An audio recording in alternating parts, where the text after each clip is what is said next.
цієї влади. Ви як правозахисник, от скажіть, будь ласка, у випадку, якщо відбувається таке затримання надмінмежі з Кримом, як у правовому полі, аби не натрапити на якісь там проблеми з боку окупантів, як правильно чинити, навіть якщо завели в ту кімнату і проводять допит або вербування і так далі. Що з правової точки зору, аби себе захистити в юридичному полі, варто зробити тій людині, яку затримали? Справді сценарії можуть бути різними.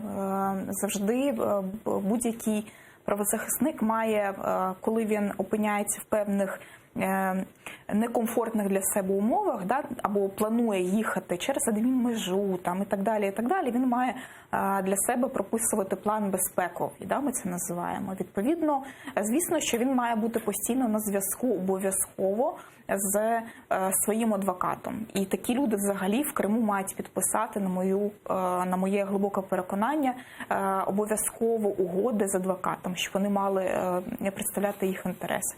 Окрім того, якщо дійсно протягом 3 годин людину тримають, це намагатися просто нічого не говорити особливо. Да? Звичайно, що якщо правозахисник бачить, що цей тиск може перерости за 3 години і щось йому будуть пред'являти, звичайно, що треба посилатися на 51 статтю Конституції Російської Федерації, да, що не буде давати показів проти себе і членів своєї родини. Частіше за все це не буває потрібним. Да?